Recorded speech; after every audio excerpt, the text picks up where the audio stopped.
Assalamualaikum warahmatullahi wabarakatuh.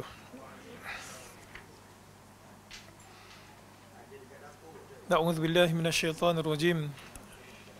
Bismillahirrahmanirrahim. Innal hamdalillah nahmaduhu wa nasta'inuhu wa nastahdihi wa nastaghfiruh. Wa na'udzu billahi min shururi anfusina wa min sayyiati a'malina. Man yahdihillahu fala mudilla lahu wa man yudlilhu fala hadiya lahu.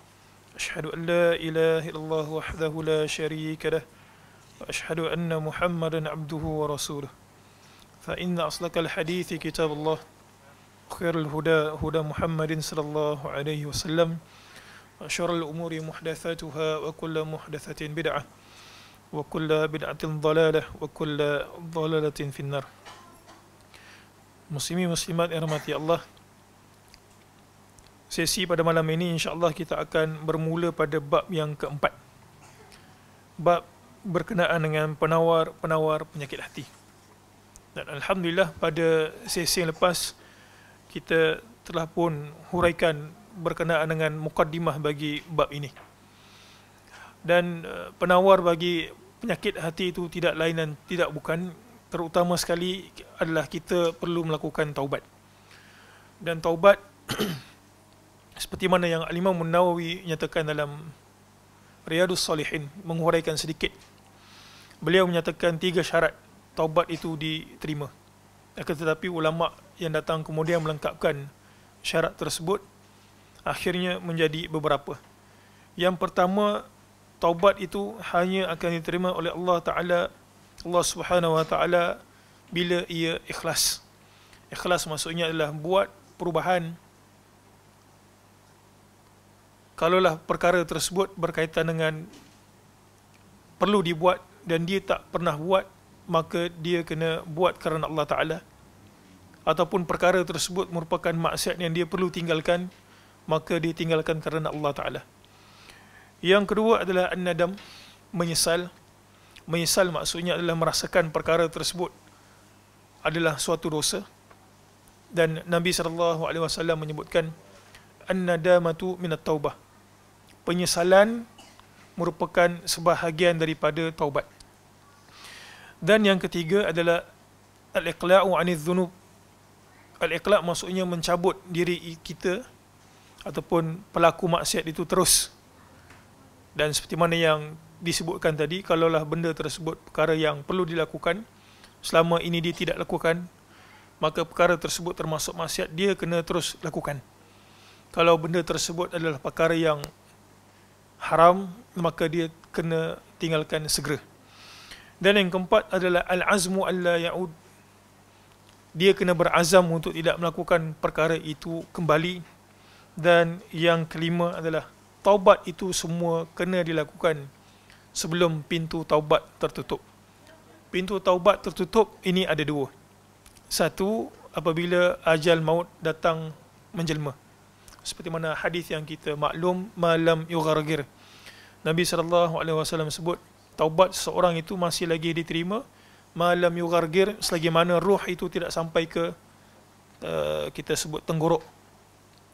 Dan yang kedua adalah taubat itu masih lagi diterima sekiranya matahari masih lagi terbit daripada timur.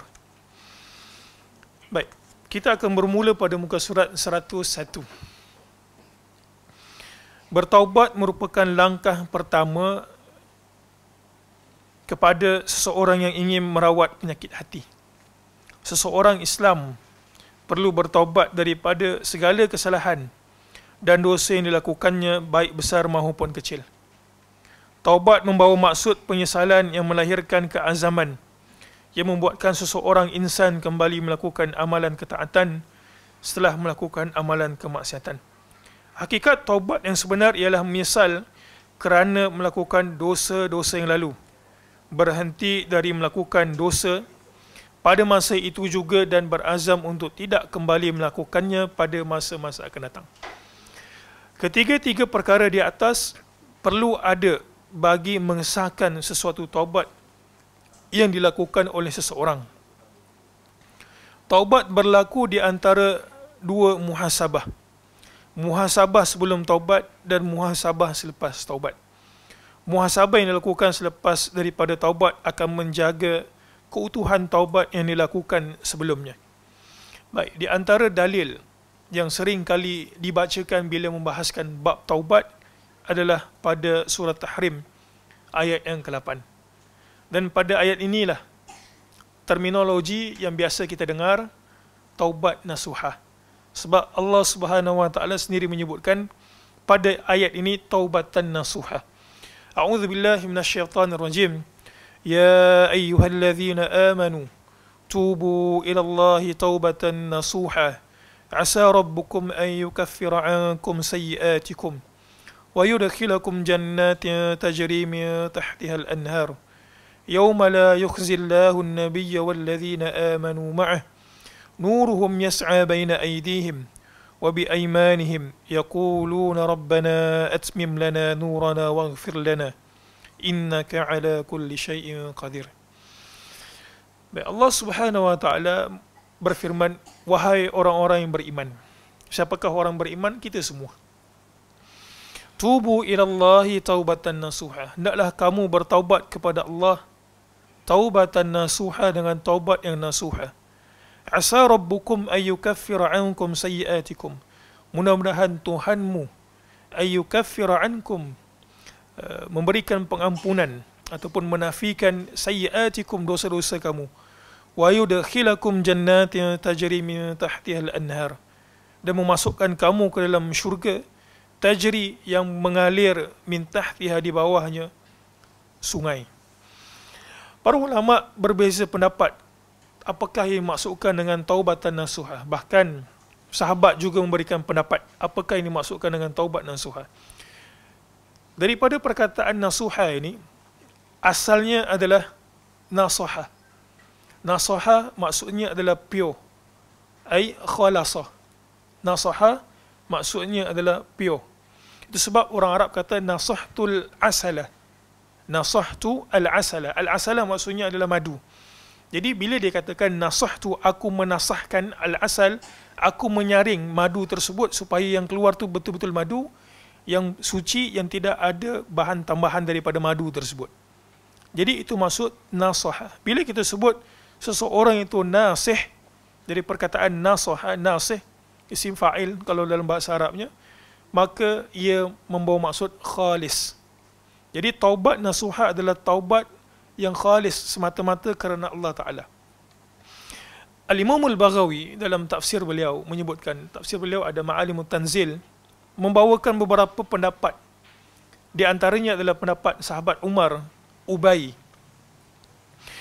Katanya, dan juga Mu'adz katanya, ay yatuba thumma la ya'ud ila dhanb kama la ya'ud al-labanu ila ad-dar'. Umar, Ubay dan juga Mu'adz bin Jabal ketika menafsirkan ayat ini, kata mereka, ini sahabat yang kibar, kata mereka taubatan nasuha adalah taubat seorang adalah apabila dia bertaubat, dia tidak lagi kembali kepada dosa yang dia pernah lakukan. Seumpama susu. Susu keluar daripada mana? Susu keluar daripada kantung susu. Dia kata seperti mana susu itu tidak boleh lagi kembali kepada kantung susu. Boleh masukkan susu kepada kantung susu lembu tu. Apa? Lembu punya susu tu kan, kita masukkan kembali kepada kantungnya. Dia kata mustahil. Maka taubat nasuha adalah taubat yang betul-betul kerana Allah Ta'ala ikhlas dan dia tidak kembali melakukan kesalahan yang sama.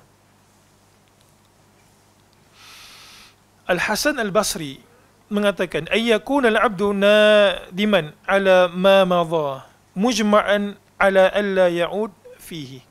Dia kata bila Allah Subhanahu wa taala sebutkan taubat nasuha pada ayat ini, maksudnya adalah seorang hamba itu menyesal. Seorang hamba itu menyesal akan kesalahan yang dia lakukan dan dia berazam untuk tidak melakukannya kembali. Maka inilah yang Allah Ta'ala perintahkan kepada kita, taubat dengan taubat nasuha. Nasuha maksudnya pure, betul-betul nak bertaubat. Bukan kerana sebab apa, tapi kerana Allah Ta'ala. Baik, dalam sebuah hadis, kita lompat terus ke muka surat 103. Dalam sebuah hadis yang diriwayatkan menerusi Abu Musa Al-Asy'ari radhiyallahu anhu, menjelaskan Nabi SAW bersabda, Inna Allah Azza wa Jal yabsutu yadahu bil-lail liyatuba musi'un nahar wa yabsutu yadahu bin-nahar liyatuba musi'ul lail hatta tatlu'a asy-syamsu min maghribiha. Sesungguhnya Allah Azza wa Jal yabsutu ini maksudnya adalah menghamparkan ataupun membentangkan. Yadahu, tangannya. Maksudnya para ulama mengisbatkan yad dalam banyak nas, dan nas ini tidak terkecuali mengisbatkan maksudnya bagi Allah Ta'ala itu ada tangan yang selayak dengannya. Tetapi sabda Nabi SAW yabsutu yadahu ni maksudnya adalah Allah Ta'ala membukakan tangannya, ai menerima. Bil-lail pada waktu malam liyatuba musi'un nahar, menerima taubat musi'. Musi' ini maksudnya adalah pelaku maksiat, pelaku kesalahan yang buat siang hari, maka Allah Ta'ala bentangkan tangannya. Maksudnya adalah Allah Ta'ala menerima.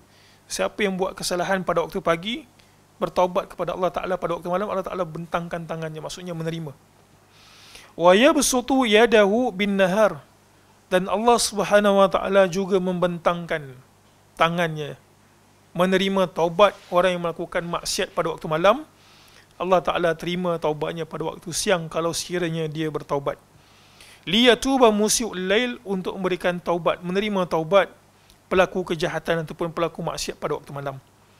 Hatta, dan ini yang kita sebutkan tadi, syarat kelima, taubat itu mestilah dilakukan sebelum pintu taubat ditutup. Hatta tatlu asy-syamsu, sehinggalah matahari itu terbit, min maghribiha. Cuma kat situ ada ralat terjemahan. Kalau muslimin muslimat tengok situ diterjemahkan pada waktu malam sehingga naik waktu fajar. Betul maghrib tu waktu maghrib, tapi maghrib ini maksudnya adalah kita ada syarq dan juga kita ada gharb. Syarq maksudnya timur, gharb maksudnya barat. Jadi dibetulkan terjemahan kat situ, sehinggalah matahari terbit daripada barat.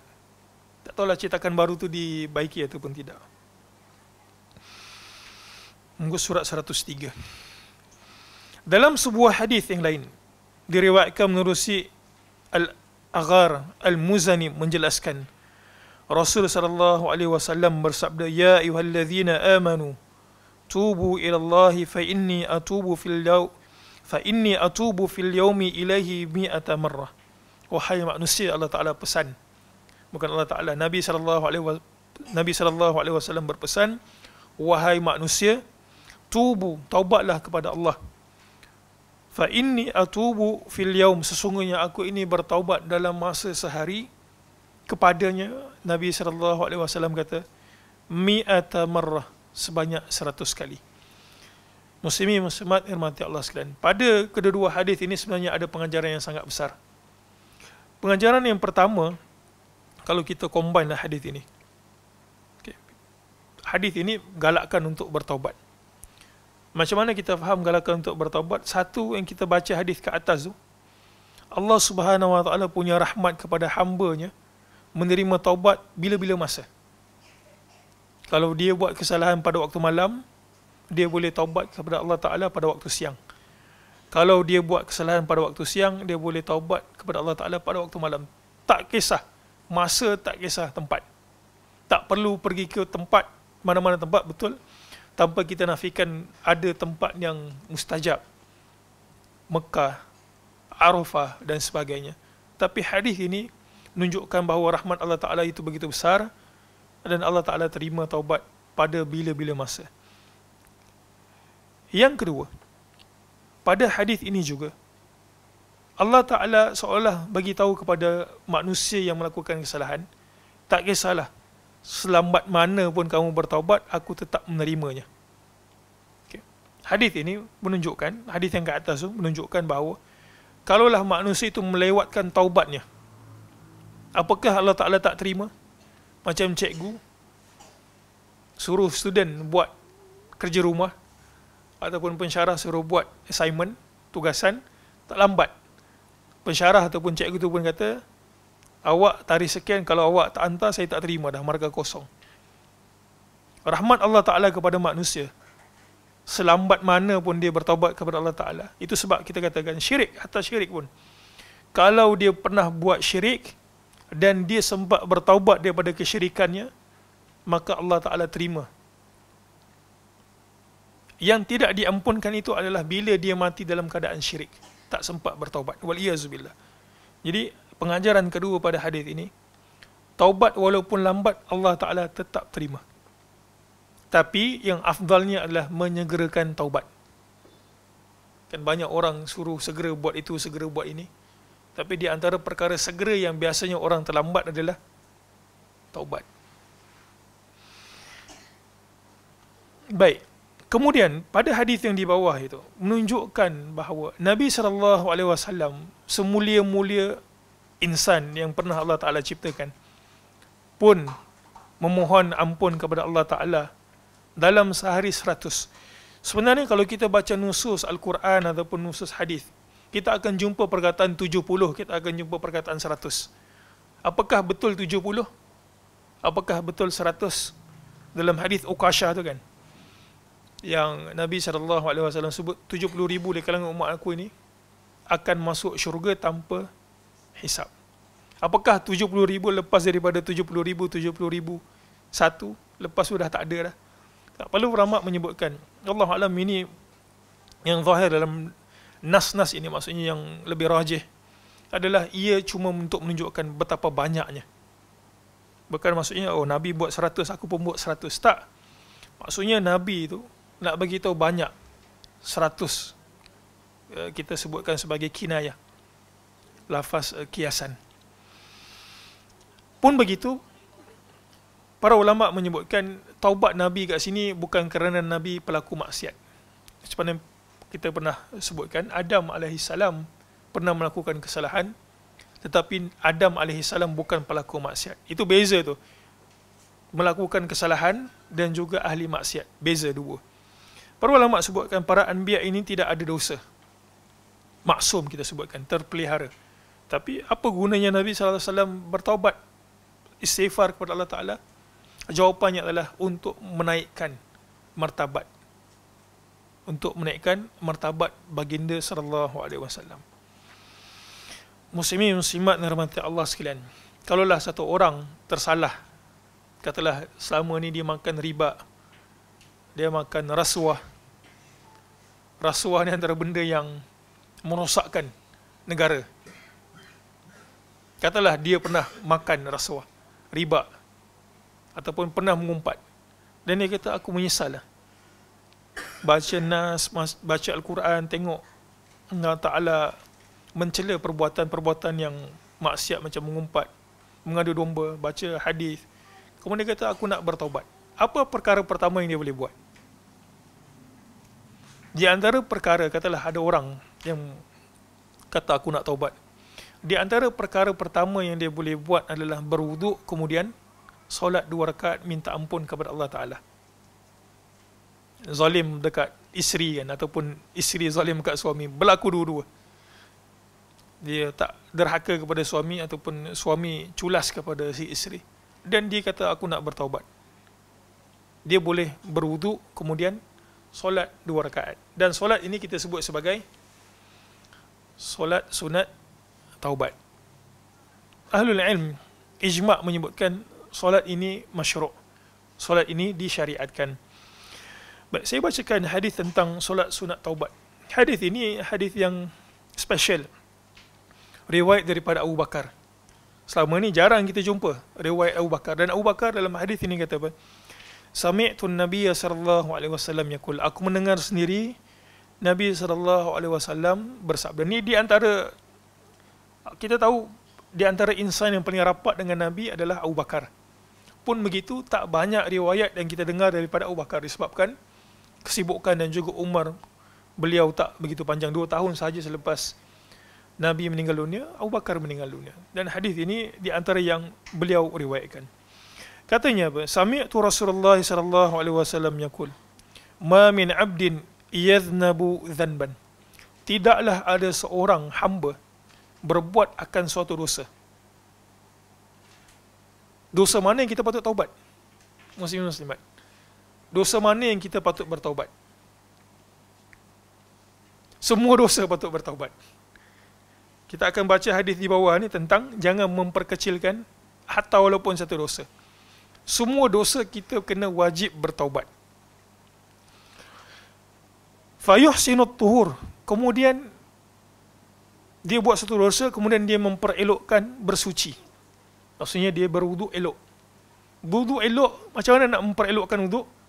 Adalah dengan mengikut sunnah Nabi SAW berwuduk. Kemudian dia pun memperelokkan wuduknya, thumma yaqumu fayusalli rak'atain.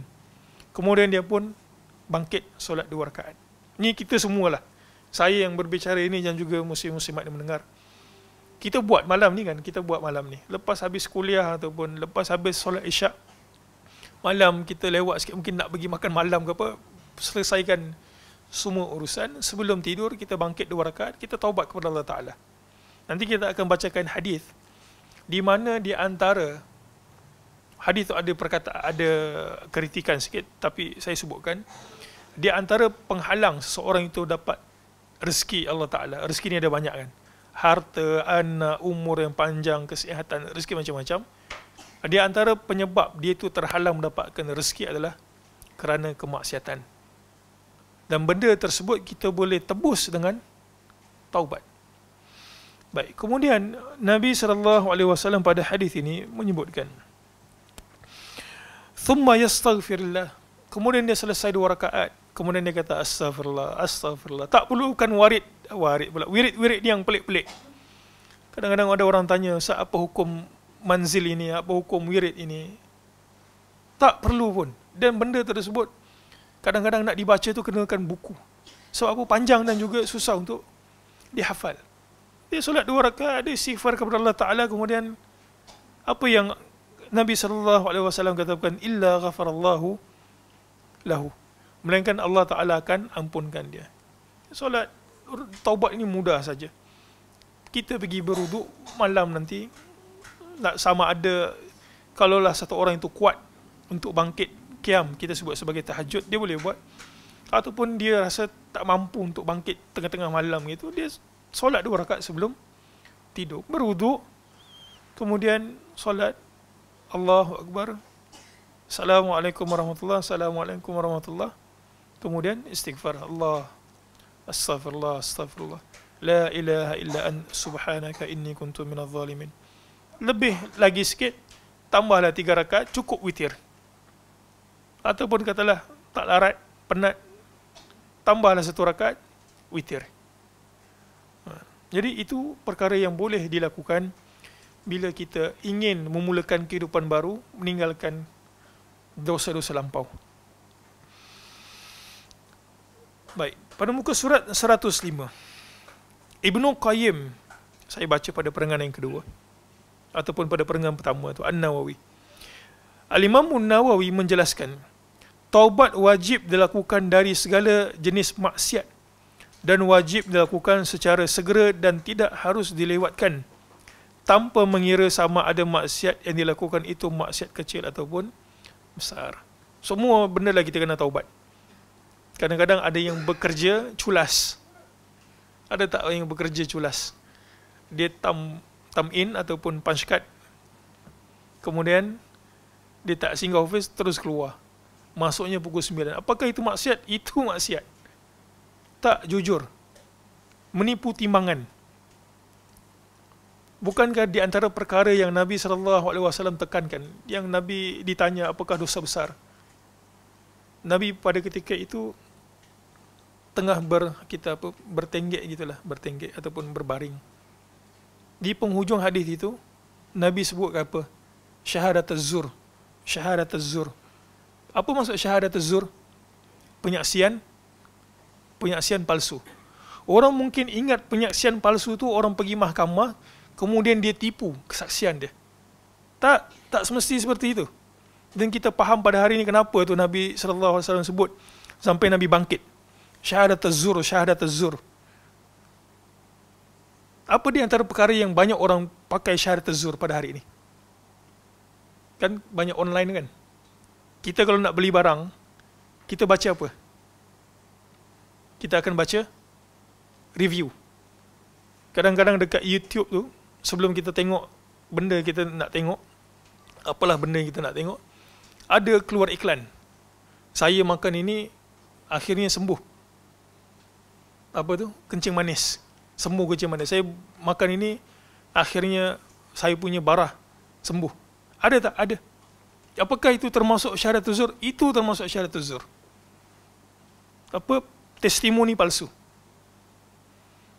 Dan kita tahu bahawa benda tersebut ada kecelakaan kalau benda tu dipalsukan. Macam ubat tadi tu kan. Kan di antara ubat yang, saya bukan doktor, tapi kita tahulah benda tersebut tak boleh diiklankan. Dan kalau nak diiklankan kena ada iklan ini diluluskan oleh lembaga iklan ubat. Benda tu penting. Orang katalah mak kita ataupun saudara kita pergi makan benda tersebut, akhirnya mudarat, rosak buah pinggang. Akhirnya kita faham kenapa Nabi SAW daripada baginda sebut syirik, berzina dengan ni. Kemudian Nabi bangkit, syahadatul zur, syahadatul zur. Kalau kita sebutkan apa, penyaksian palsu mungkin tak ni. Kalau kita sebut apa, testimoni palsu, testimoni palsu, mungkin kita faham benda tersebut memang sangat berluasa pada ketika ini. Kan skema, tempek muka ustaz. Apakah itu syahadatul zur? Itu syahadatul zur. Bukanlah ustaz tu yang bersalah, tapi orang pergi tempek sebab nak kata apa, kami punya ni kredibel, boleh diterima. Itu termasuk maksiat. Benda ini semua muslim-muslimat, kita kena taubat, kita kena bertaubat. Ibnu Qayyim rahimahullah ta'ala pula menyatakan, bersegera melakukan taubat daripada berbagai-bagai dosa adalah fardu dan tidak harus ditangguhkan. Bila kita sebut fardu, maka benda tersebut tidak boleh diwakilkan oleh orang lain. Bila kita sebut fardu, benda tersebut tidak boleh diwakili oleh orang lain. Kita ada ibadah yang kita boleh wakil ke orang. Di antaranya apa? Haji. Dan kalaulah orang tu meninggal dunia, katalah kita pun masukkan sekali apa, puasa, nazar, dan warisnya berbesar hati untuk menggantikan terhadap yang meninggal dunia tu di kalangan keluarga dia. Tapi taubat tidak boleh diwakilkan oleh orang lain. Taubat adalah fardu. Kita semua kena taubat. Ini langkah yang kita sebutkan tadi. Solat 2 rakaat. Kadang-kadang kita ni ada kemaksiatan ataupun ada kesalahan yang kita sedar. Itu lebih mudah. Tapi kadang-kadang ada kesalahan yang kita buat secara tak sedar. Dan akhirnya kita belajar, kata, oh ini benda ni salah. Ataupun kita buat kesalahan dengan mak bapak kita kan. Bagi kita benda tu mungkin kita kurang matang, kita kata okey. Tapi mak bapak kita berkecil hati. Kita pergi minta maaf, kemudian kita taubat kepada Allah Ta'ala. Semualah benda kita kena taubat.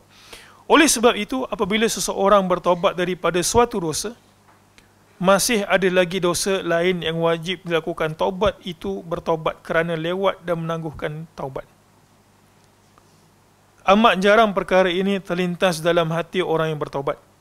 Tidak ada orang yang selamat daripada dosa seumpama ini, melainkan orang yang bertaubat secara umum, sama ada dari dosa yang diketahui atau yang tidak diketahui. Baik, di antara penghalang seseorang itu melakukan taubat adalah dia menganggap benda tersebut tak apa. Baik, tak apa tu, Nabi SAW pada muka surat 105 tu, mari kita tengok teguran baginda.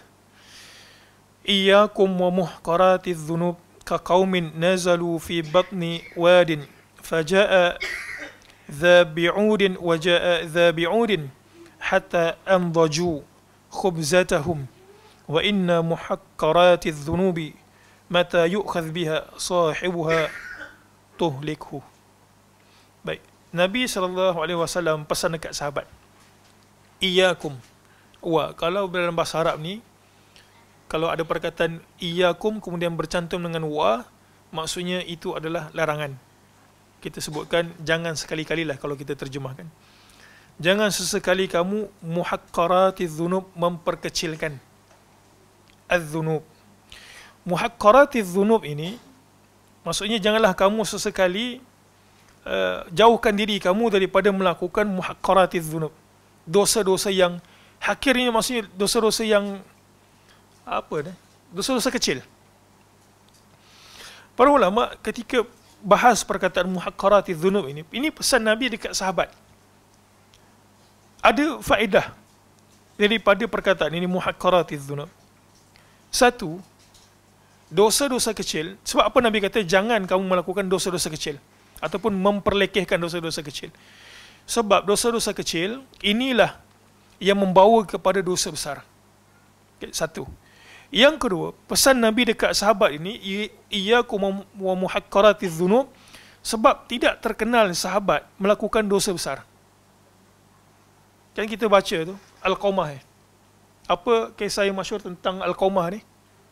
Dia derhaka kepada ibu dia. Benda tersebut tak sabit. Jadi para ulama bahas ketika menyebutkan wa muhaqqaratiz dzunub, Nabi pesan dekat sahabat memang sebab sahabat itu tak terkenal mereka itu melakukan dosa besar. Syirik, zina ada macam kes Ma'iz, tapi tak terkenal mereka itu. Mungkin ada satu dua kes. Jadi Nabi pesan jangan sesekali muhaqqaratiz dzunub melakukan dosa-dosa kecil ataupun memperlekehkan dosa. Kaumin, Nabi SAW nak bagi tambahan. Kenapa tu? Nabi berikan, kita sebutkan apa? Nabi berikan contoh. Nak bagi mudah faham. Kenapa jangan buat dosa-dosa kecil ini? Ataupun memperlekehkan dosa. Nabi kata, kalau buat dosa kecil ini, umpama suatu kaum, nazalu fi batni wadin. Mereka ini turun dekat satu batni, perut wadin, perut apa kita sebut? Wadin ini, apa bahasa dia? Lembah, betul, lembah.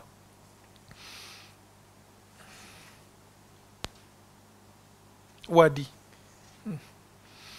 Faja'a dha bi'udin. Maka kaum itu seorang datang dengan satu ud ranting ataupun kayu sebatang. Waja'a dha bi'udin. Sebatang. Bila sebatang, maka penuhlah lembah tersebut dengan batangan kayu. Macam longkang. Alah, sampah sikit ni kalau bawa kereta. Alah, satu ni bukan apa pun. Orang isap rokok. Pernah tak orang tengok orang isap rokok baca bismillah? Saya tak pernah tengok orang baca isap rokok baca bismillah ataupun isap vape. Bismillah dia kata. Putus keberkatan. Biasanya orang isap rokok ni saya perhatilah. Biasa dengan tangan kiri dan tak sebut bismillah. Kan puntung rokok tu kan. Pergi dekat restoran. Ini satu benda yang sangat malang pada hari ini. Undang-undang tu sangat bagus. Larangan merokok di tempat makan. Kadang ada juga merokok tu dia mengelak, dia makan dekat tepi-tepi. Kadang ada restoran yang suka buka dekat tepi jalan. Jalan tu bukan hak dia sebenarnya. Jalan tu adalah hak kereta, dia pergi buka. Apakah benda tersebut dosa? Ya. Bahkan ada yang accident pun kat situ kan. Dia bukan tempat dia, dia pergi buka. Jadi orang isap rokok dekat tepi-tepi tu nak mengelak, buang satu. Dia kata tak apa ni, tak nampak pun. Lama-lama apa jadi dekat tempat tu? Penuh dengan rokok, puntung rokok.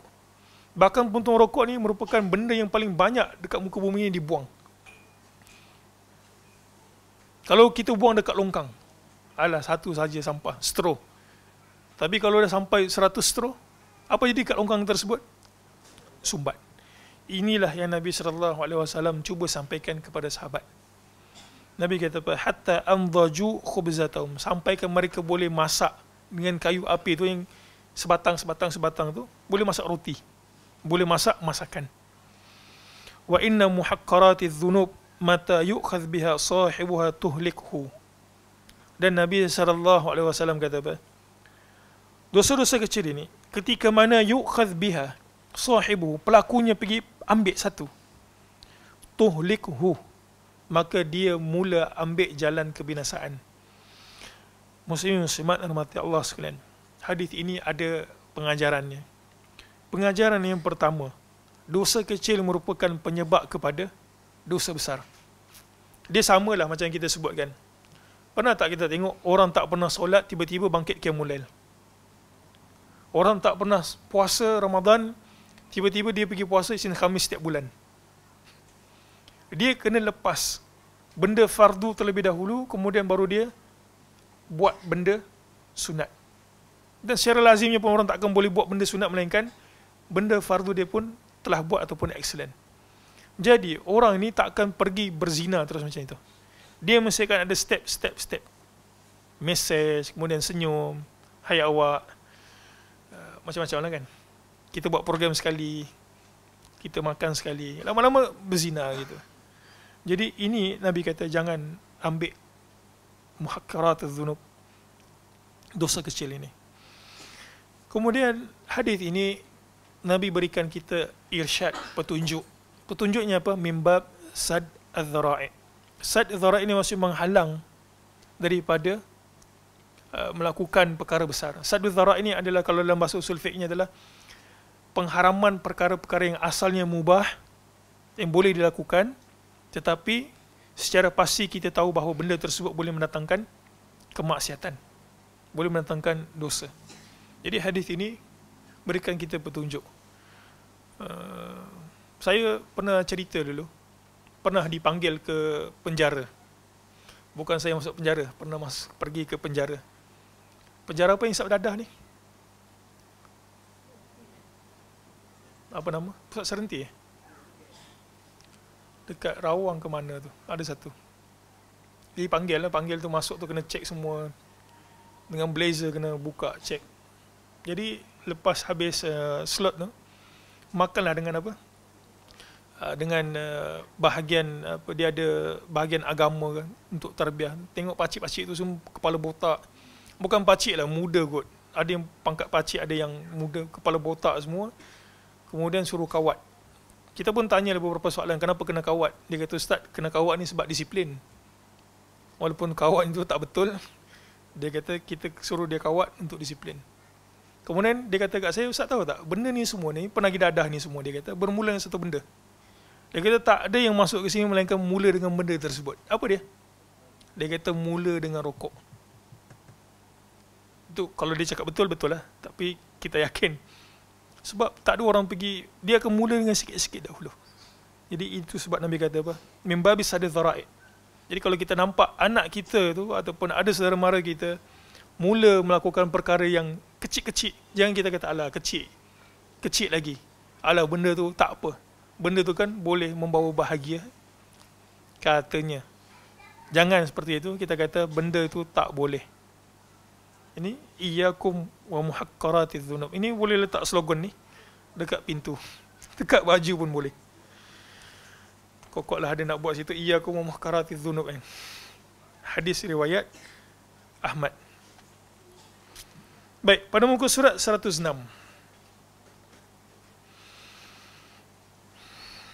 Sebenarnya buku ni ada beberapa pengulangan. Kalau kita baca, InsyaAllah muslim-muslimat baca dan ambil istifadah. Dan sebenarnya poin-poin itu berulang. Apa yang telah disebutkan sebenarnya, apa yang kita sebutkan ini telah pun ada pada bab yang ke depan, yang dah berlalu. Tapi tak apa, ini sebagai satu muhasabah. Pada muka surat 106 itu pun berulang kembali ayatnya digunakan. Baik, kita terus saja ke 107. Buku ni bagus. Buku ni bagus untuk simpanan muslim-muslimat dibaca. Kan kita dekat sekolah tu ada usrah kan, usrah. Ada halaqah dekat universiti. Jadi pada pilih buku yang pelik-pelik, pilih buku yang falsafahnya tu apa, ini boleh kira promosi ke ni? Promosi jugalah. Benda bagus kita promote dah. Bacalah buku ni kan. Ada situ step 1, step 2. Sebab biasa halaqah ataupun usrah ni orang tak bincang benda-benda berat. Biasa dia bincang benda-benda penyucian jiwa, benda-benda yang tafsir, sirah, untuk ambil iktibaran juga pengajaran. Buku ni antara yang bagus untuk kita ambil pengajaran. Baik, pada muka surat 107 ini satu benda yang sangat menarik. Sifat buruk yang mendatangkan dosa itu ada dalam 4 kategori. Ini daripada Ibnu Qudamah Al-Maqdisi. Okey. Sifat-sifat ini kita kena jauhkan. Sifat yang pertama adalah sifat ketuhanan. kita jangan sesekali ambil sifat ketuhanan. Yang kedua, kita pula jangan kita kata, oh ini sifat Tuhan. Ada sifat Tuhan yang tidak boleh kita ambil. Dia hanya selayan untuk Allah Ta'ala. Ini pula yang kedua, sifat kesyaitanan. Yang ketiga, sifat kebinatangan. Dan yang keempat, sifat kebuasan. Masya Allah. Buas. Tak terkawal. Baik, kita pergi kepada sifat yang pertama. Sifat ketuhanan yang kita ditegah untuk bersifat dengannya. Satu, takbur. Bangga diri. Sukakan pujian dan sanjungan. Kemegahan. Mencari ketinggian dan lain-lain. Dosa-dosa ini boleh membinasakan diri seseorang. Namun malangnya yang terlibat tidak mengindahkannya dan tidak menganggapnya sebagai dosa. Kan kita ada satu sikap kita sebut sebagai narsisistik. Kan? Dia suka dipuji, dialah jadi tumpuan. Masa saya mengaji psikologi dululah, teringat ada satu bab. Remaja biasanya sifat seperti ini. Saya tak ingat apa dia punya terminologi itu, lama tinggal. Ada. Dia suka menjadi tumpuan. Itu sebab kadang sebelum ada sebagian remaja itu sebelum pergi kelas, apa dia pergi? Dia akan pergi ke toilet dulu kan. Set rambut dulu, set rambut dengan apa? Pomade dia. Kalau yang muslimatnya apa?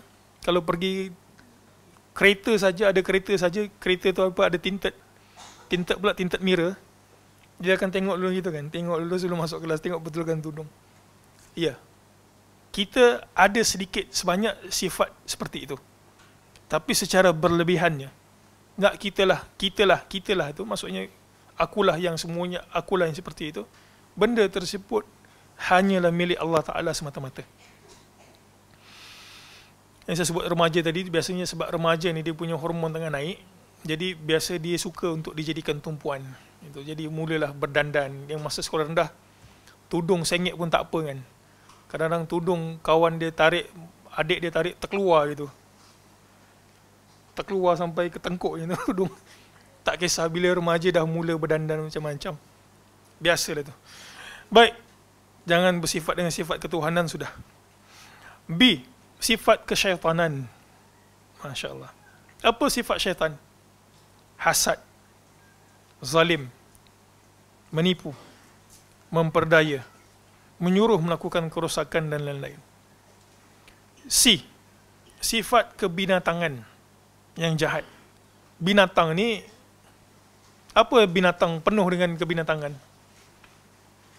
Binatang sebabkan dia itu tidak dibekalkan dengan akal yang sehat. Maka nafsunya itu tidak terkawal. Itulah binatang. Pernah tengok tak binatang menikah? Tak pernah kan? Saya nikahkan kucing saya dengan ni. Tak pernah. Dia main belasah saja. Yang lebih teruk di antara binatang-binatang tersebut adalah khinzir. Sifat ni tu. Tak ada cemburu. Dia sodok saja semua. Buaya boleh masuk dalam kategori ni. Sifat apa buaya ni? Biasa orang sebut buaya Melayu, buaya ni maksudnya apa ya? Playboy apa? Playboy. Itu binatang lah tu, sifat kebuayaan. Yang di sifat kebuasan, marah, dengki, suka menyerang manusia dan dengan cara membunuh, memukul, merampas harta dan lain-lain. Sikit-sikit marah, tumbuk. Sikit-sikit marah, keluar kayu baseball, pukul orang. Maka keempat-empat sifat ini, ketuhanan, syaitan, binatang dan juga buas, kita kena bertaubat daripada semua sekali. Baik, pada muka surat yang ke-108. Saya akan bacakan dengan laju poin-poinnya saja sebab dia berulang. Taubat mempunyai kesan yang besar dalam pembersihan hati. Firman Allah, kalla bal rana ala qulubihim ma kanu yaksibun. Sebenarnya ayat-ayat kami itu tidak ada cacatnya, bahkan mata hati mereka telah diselaputi kotoran. dosa dengan sebab perbuatan kufur dan maksiat yang mereka kerjakan. Perkataan rana itu. Penawar taubat, bukan penawar taubat kot, penawar maksiat kot ni. Begitu banyak sekali. Namun kita berpada dengan hanya menyebut 4 sahaja. Yang pertama, baca Al-Quran. Okay, baca Quran, baca hadis. Baca ini dengan faham. Baca ini dengan faham. B, membaca kisah para Nabi dan salafus soleh. Nabi dan juga salafus soleh. Itu sebab ada sebagian ahlul ilm, para ulama menyebutkan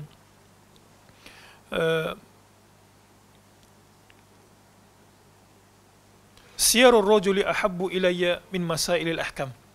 Dia kata membaca sirah-sirah tokoh-tokoh adalah lebih aku cintai daripada membahaskan perkara-perkara hukum hakam. Sebab apa?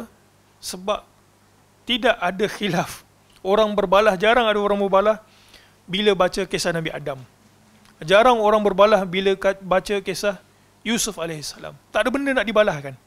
Tapi kalau bicara tentang hukum hakam, biasanya di situ kadang-kadang terdapat perselisihan yang membawa kepada perbalahan. Jadi membaca kisah para Nabi, salafus soleh merupakan di antara perkara yang menyebabkan hati kita lunak.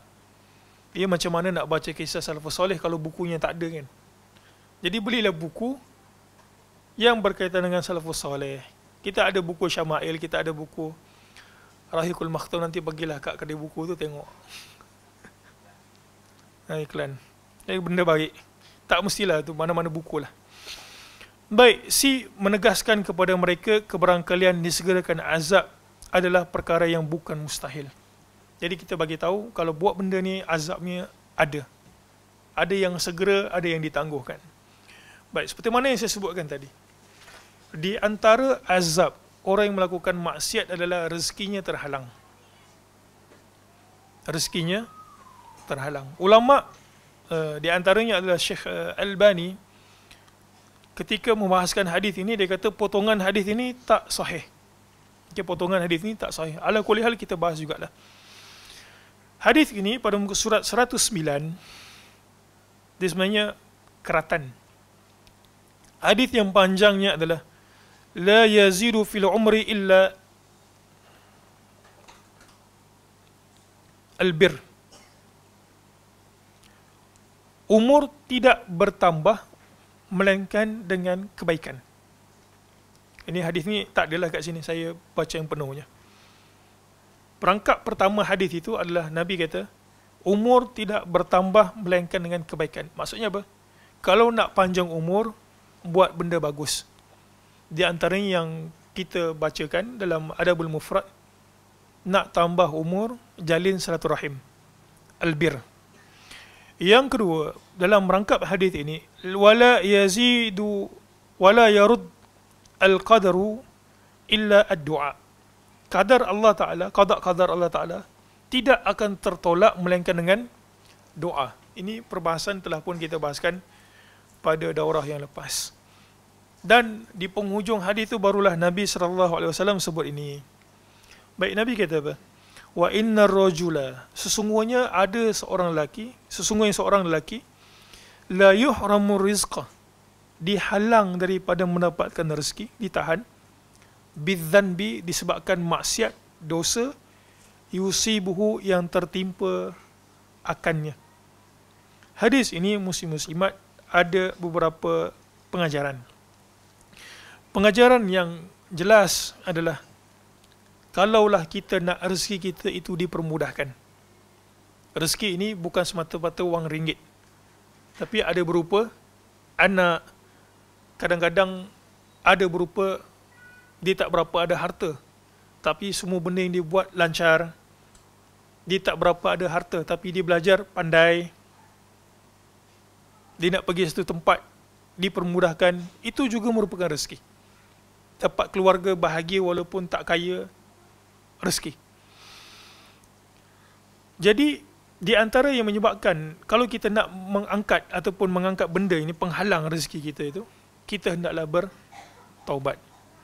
Dan hadis yang bukan hadis, kisah yang masyhur yang biasa kita dengar, Hasanul Basri, ada orang datang mengadu kat dia, tanaman tak jadi, anak tak ada. Pasal Hasanul Basri apa dia? Istighfar. Jodoh pun termasuklah. Jodoh pergi Minang ditolak, pergi Minang ditolak. Cuba istighfar, taubat. Ya mungkin orang tak suka dia ni sebab dia ni perokok, dia ni suka kata-kata lucah. Cuba taubat. InsyaAllah orang akan datang meminang. Baik. Kemudian, rezeki juga boleh termasuk di dunia dan juga akhirat. Rezeki juga boleh termasuk dunia dan juga akhirat. Baik. Hadis yang berikutnya, Abu Hurairah radhiyallahu anhu meriwayatkan Nabi sallallahu alaihi wasallam bersabda, "Innal mu'mina idza aznaba kanat nuqtatun sauda fi qalbihi, fa in taba wa naza'a wastaghfara suqila qalbuhu, fa in zada zadat fadhalika ar-ranu alladhi dzakarahu Allah fi kitabih, kalla bal rana ala qulubihim ma kanu yaksibun."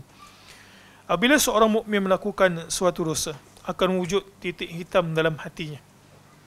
Jika dia bertaubat, membuang dan memohon keampunan, akan bercahayalah semula hatinya. Itulah kotoran titik hitam yang dinyatakan oleh Allah Subhanahu wa taala pada ayat kalla bal rana. Rana itu maksudnya titik hitam. Ala qulubihim ma kanu yaksibun. Hati menjadi hitam kerana apa? Kerana apa yang kita kerjakan berupa maksiat. Baik, kemudian macam mana kita nak supaya hati kita ni lunak? Pada muka surat 110 menyebut bentuk hukuman yang dinaikkan oleh syarak terhadap dosa-dosa tertentu seperti minum arak, berzina, membunuh, takabbur, dengki dan mengumpat dan lain-lain. Maksudnya apa yang dia ni? Bila kita nak lunakkan hati kita, katalah kita ini orang yang tak jaga mulut, maka kita baca hadis-hadis ataupun ayat Al-Quran yang berkenaan dengan mencela perbuatan tersebut. Azab apa yang kita akan dapat kalau kita buat maksiat seperti itu. Baik, seorang lelaki pernah meminta Rasul sallallahu alaihi wasallam memberikan pesanan kepada beliau. Rasul sallallahu alaihi wasallam bersabda, "La taghdab." Jangan marah. Seorang lelaki lain pula berkata kepada Rasul sallallahu alaihi wasallam, "Berilah pesan kepada saya." Rasul sallallahu alaihi wasallam bersabda, "Alaika bil ya'si mimma fi aidin nas." Hendaklah anda berputus asa daripada apa yang ada pada tangan orang lain. Maksudnya apa? Jangan meminta-minta. Jangan iri. Tengok ada orang tu dia pun nak juga. Baik. Jawapan di atas menunjukkan Rasul sallallahu alaihi wasallam seolah-olah dapat merasakan masalah orang pertama adalah kerana sifat marah, manakala orang kedua adalah kerana sifat tamak. Semua yang dinyatakan di atas adalah rawatan kepada penyakit lalai atau cuai. Bagi merawat nafsu syahwat pula, ia telah pun dijelaskan dalam bab mendidik jiwa sebelum ini. Ia memerlukan kesabaran kerana penyakit seorang pesakit kemungkinan berpanjangan kerana dia telah mengambil sesuatu yang memudaratkannya. Ini berlaku disebabkan runtunan syahwatnya yang begitu kuat atau lalai dan lupa terhadap akibatnya. Oleh sebab itu, dia perlu bersabar. Baik, jadi ini merupakan rumusan bagi penawar yang pertama. Apa dia? Melakukan taubat. Baik, kemudian berikutnya pada muka surat 112.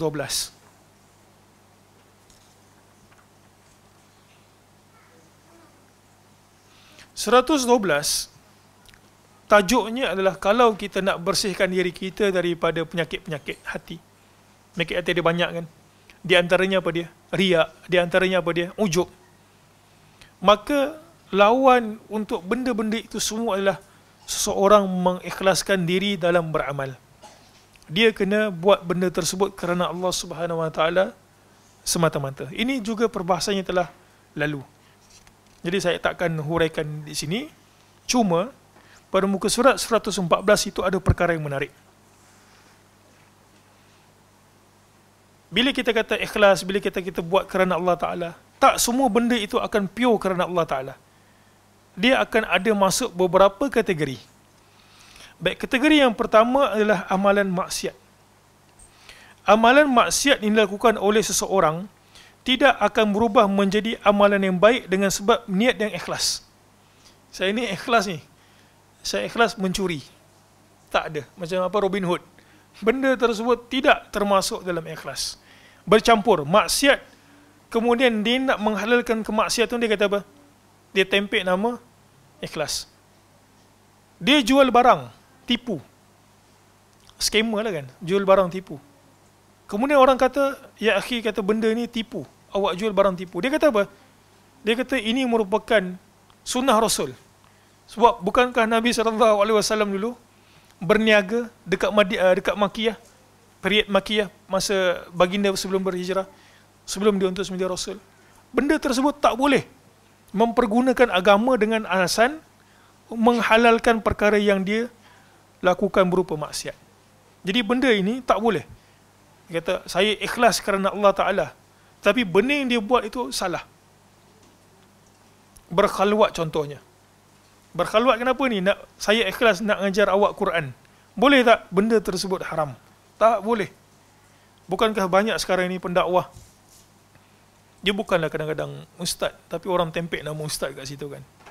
Kita sebutlah dia pendakwah. Secara umum. Dia tahu ayat Quran, kemudian dia ajak orang kepada kebaikan. Dia antara benda yang kena dekat dalam negara kita ini. Tak pergi ke negara lain, dalam negara kita. So, kadang-kadang ada orang penceramah tu, dia kata, bukan masjid ni, masjid lain. Bukan negara ni, negara lain. Negara Uganda. Tak, ini negara kita. Di antara perkara yang banyak terjadi pada hari ini adalah apa? Pendakwah terkena musibat. Musibat apa? Ikhtilat. Dan akhirnya membawa kepada zina. Zina yang zina dengan perempuan ataupun zina yang dengan kaum sejenis. Liwat. Wali'azubillah. Jadi benda tersebut tak boleh. Tengok benda tu. Ini betul tak ni ikhlas kerana Allah Ta'ala? Tengok jalannya. Berdua-duaan. Saya datanglah ke rumah. Saya nak ajar awak Quran. Muqaddam. Siapa lagi ada ustaz? Kita dua je lah. Kita buat grup WhatsApp. Siapa dalam tu? Kita dua je. Tak, benda tersebut tak boleh. Saya ikhlas ni kerana Allah Ta'ala. Biar pun ikhlas. Itu merupakan ikhlas seorang munafik. Baik, yang kedua, sikit lagi. Amalan ketaatan dilakukan oleh seorang belum tentu diterima oleh Allah. Okay? Belum tentu diterima oleh Allah. Dia kata ikhlas. Tapi ikhlas itu kadang-kadang bercampur dengan benda-benda lain. Contoh yang klasik. Saya nak pergi Mekah buat umrah, tapi dalam masa yang sama saya nak pergi sana nak bisnes. Bukankah bercampur? Baik, jadi itu. Amalan ketaatan yang dilakukan oleh seorang belum tentu diterima oleh Allah.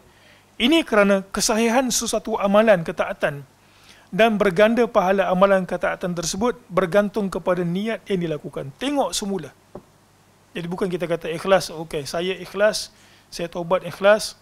Tengok betulkah ikhlas kerana Allah Ta'ala. Amalan tersebut betulkah ikhlas kerana Allah Ta'ala.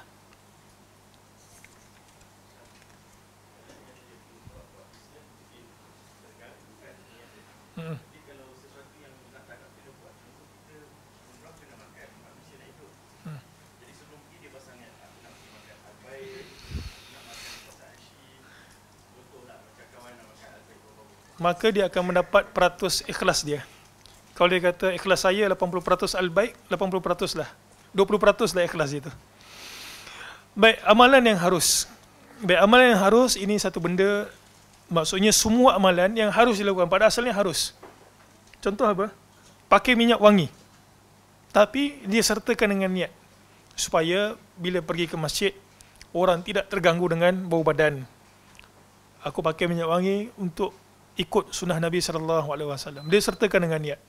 Maka benda tersebut boleh pahala. Dan yang berikutnya adalah menuntut ilmu. Menuntut ilmu akan menyebabkan seseorang itu sedar mana satu dosa, mana satu pahala. Dan kesedaran itu hanya berterusan hanya dengan melalui jalan menuntut ilmu. Kadang-kadang kita lupa, kadang-kadang benda tu kita tak buat dulu. Kita buat sekarang, kita pergi menuntut ilmu. Kita diberikan teguran, akhirnya kita kembali taubat kepada Allah Ta'ala. Dan pada muka surat 123 memantapkan iman dan tauhid. Okey, itu akan menyebabkan seseorang lunak hatinya dan juga penyakit-penyakit dengan hati, penyakit-penyakit hati yang ada dalam jiwa itu akan keluar. Wallahu alam. Jadi insya-Allah pada sesi yang akan datang, boleh ke saya baca tajuk aja? Sebab benda tu dah dihurai pada yang lepas. Ada antara benda yang menarik, kita akan mula pada sesi yang akan datang adalah meninggalkan perkara syubhah. Ini satu benda yang menarik untuk dikupas dan juga dibahas. Biasa orang sebut kita ini difitnah dekat dunia ni ada dua, syahwat dan juga syubhat. Jadi insya-Allah pada sesi yang akan datang kita akan bahaskan meninggalkan perkara syubhat. Ini adalah satu benda yang grey area tu kan, yang kelabu.